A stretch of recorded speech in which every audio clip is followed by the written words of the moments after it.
여러분 안녕하세요. 오늘은 글을 읽고 사실과 의견 구별하기 이 공부를 하기 위해서 여러분 독도를 다녀와서라는 글을 읽어야 됩니다. 그렇죠? 그런데 오늘은 선생님이 독도를 다녀와서라는 이 글을 두 가지 방법으로 읽을 거예요. 한 가지는 낭독하기예요. 낭독. 많은 사람들 앞에서 글을 읽을 때 하는 읽기 방법이죠. 둘째는 소리내어 읽기예요. 빠르고 정확하게. 그 두 가지를 여러분 보여줄 거예요. 그리고 선생님 마지막에 여러분에게 무엇을 요구하는지 말할 겁니다.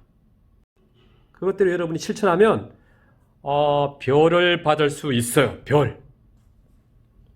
우리 마음속에 꼭 필요한 별을 받을 수 있습니다.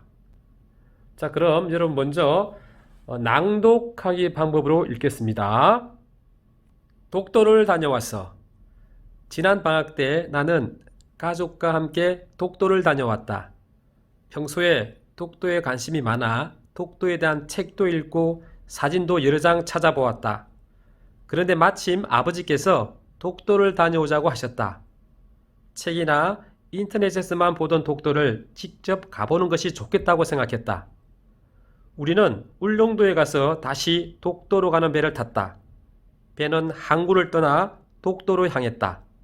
우리는 바다를 바라보며 독도에 대한 이야기를 나누었다. 한참을 지나 드디어 독도에 도착했다. 배에서 내려 독도에 발을 내딛는 순간 이상하게 가슴이 떨렸다. 수많은 괭이 갈매기가 우리를 반겨주었다. 독도에는 괭이 갈매기뿐만 아니라 섬새, 바다제비 같은 텃새도 산다고 한다. 또 맷도요, 물소리, 노랑집바퀴들은 독도를 휴식처로 삼아 철마다 머물다 간다고 한다. 책에서만 보던 섬새나 바다제비를 직접 보니 신기하기만 했다. 독도는 화산섬이라서 식물이 잘 자라기 힘든 곳이다. 이러한 자연 환경에서도 번행초, 괭이밥, 쇠비름 같은 풀이 잘 자란다고 한다. 독도에서 동해를 바라보니 가슴이 탁 트이는 것 같았다. 우리나라 동쪽 끝 섬인 독도를 아끼고 독도에 관심을 가져야겠다고 생각했다. 아름답고 생명력 넘치는 독도가 우리 땅이라는 것이 아주 자랑스러웠다. 독도를 다녀왔어. 지난 방학 때 나는 가족과 함께 독도를 다녀왔다. 평소에 독도에 관심이 많아 독도에 대한 책도 읽고 사진도 여러 장 찾아보았다. 그런데 마침 아버지께서 독도를 다녀오자고 하셨다. 책이나 인터넷에서만 보던 독도를 직접 가보는 것이 좋겠다고 생각했다.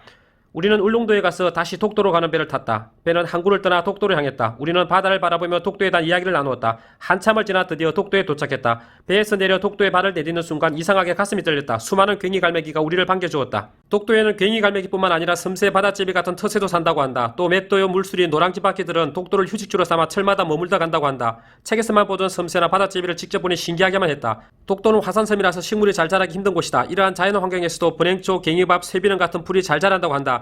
독도에서 동해를 바라보니 가슴이 탁 트이는 것 같았다. 우리나라 동쪽 끝섬인 독도를 아끼고 독도에 관심을 가져야겠다고 생각했다. 아름답고 생명력 넘치는 독도가 우리 땅이라는 것이 아주 자랑스러웠다.